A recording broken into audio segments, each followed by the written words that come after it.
Ladies and gentlemen, imagine a car designed to cross a plowed field with a basket of eggs in the back and not break a single one.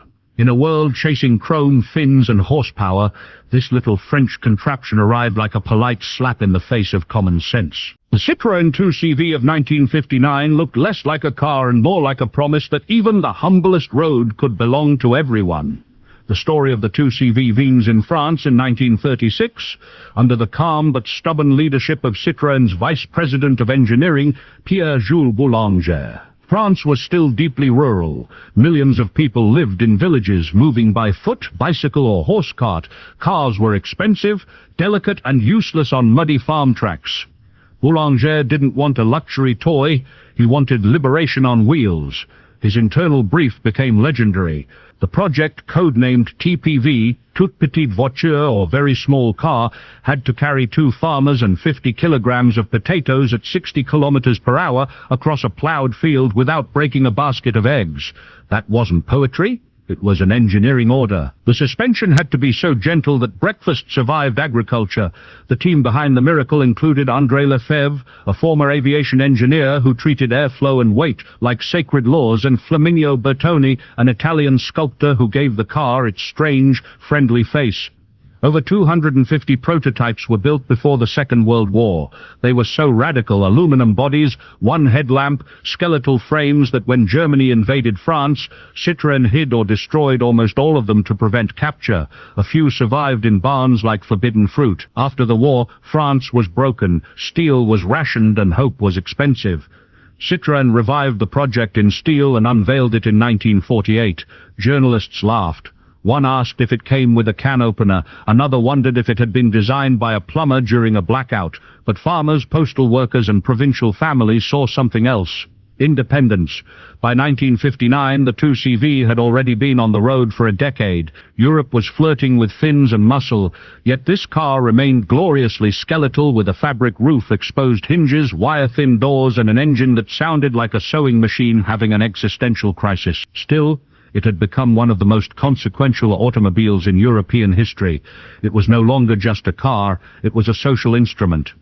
I believe that is why people defended it so fiercely. When someone mocked the 2CV, owners didn't argue, they smiled. They had already arrived. The 1959 Citroën 2CV stayed faithful to Boulanger's philosophy. Weight, simplicity and comfort ruled everything.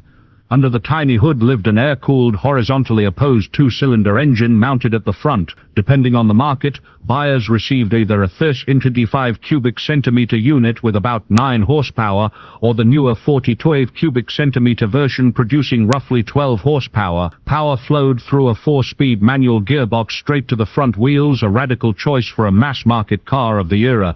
The suspension was the true sorcery. Each wheel moved independently, using long horizontal coil springs hidden in tubes along the chassis. The front and rear wheels on each side were mechanically linked, so when one climbed a bump, the other reacted in sympathy.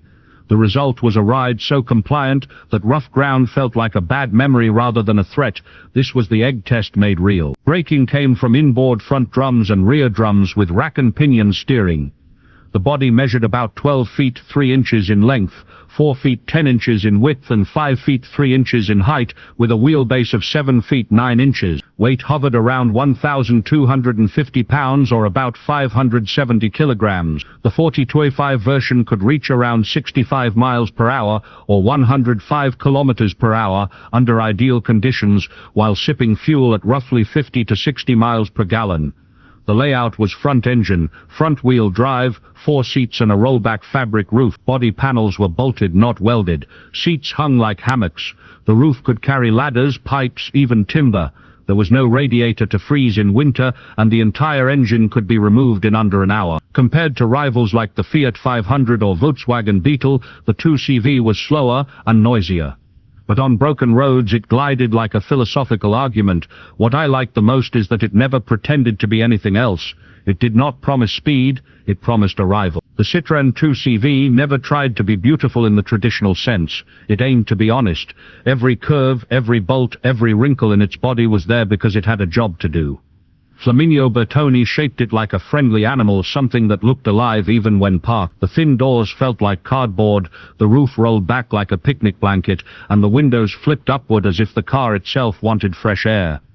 Nothing pretended to be luxury, everything said, "I am here to help you." This philosophy turned the 2CV into an extension of daily life. It could be a farm tool in the morning, a family carriage at noon, and a romantic escape machine by evening.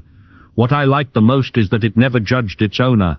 Whether you were a teacher, a shepherd, or a poet with no money, the 2CV treated you like a citizen of the road. Timmy once told me he could rebuild a 2CV with a spoon, a hammer, and 3 beers. To be fair, after the 4th beer he rebuilt my mailbox instead, but the confidence was inspiring. In the European market, the 2CV stood apart. The Fiat 500 was cute and urban. The 2CV was rural, flexible and emotionally transparent. It was slower, louder and flimsier on paper, yet unmatched where roads were bad and money was worse. Farmers chose it because it survived mud. Postal services chose it because it reached places trucks could not. Students chose it because it forgave poverty. Bob, my conspiracy-loving neighbor, once said the 2CV was secretly designed to survive alien invasions because it had no electronics. He also thinks Wi-Fi is a government emotion detector, but in this case he might be half right. The 2CV's simplicity made it immortal. By the late 1950s, demand outpaced production. Waiting lists stretched for months. Owners waved at each other like members of a gentle cult. It wasn't a status symbol, it was a membership card to mobility. The 1959 Citroën 2CV represents a rare moment when industry listened to real life. It did not chase speed, power, or ego. It chased dignity. It proved that engineering could serve humanity without shouting. In an era obsessed with more, this car whispered enough. It rattled, it wobbled, and it laughed at potholes.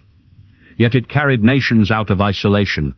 It taught Europe that freedom could be light, cheap and friendly. Before we talk money, let me say this. If cars had souls, the 2CV would be the one offering you a seat when you're tired. It is not glamorous.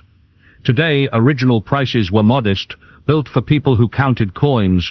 At auctions now, values vary wildly depending on condition and originality, sometimes reaching sums that would make a 1959 farmer faint. The highest sales belong to perfectly restored examples at major European auctions, while average prices remain accessible compared to most classics. What the new owner must face is patience. Parts are simple but require love. Rust is a constant enemy, and every drive becomes a conversation with history. Thank you to everyone who supports this channel and becomes a sponsor. For $1 you keep these stories alive and you prove that culture can be cheaper than cable television. And to all of you watching, may your roads be kind, your engines honest and your neighbors less like Bob. Timmy says if you ever find a 2CV in a barn, buy it before he does.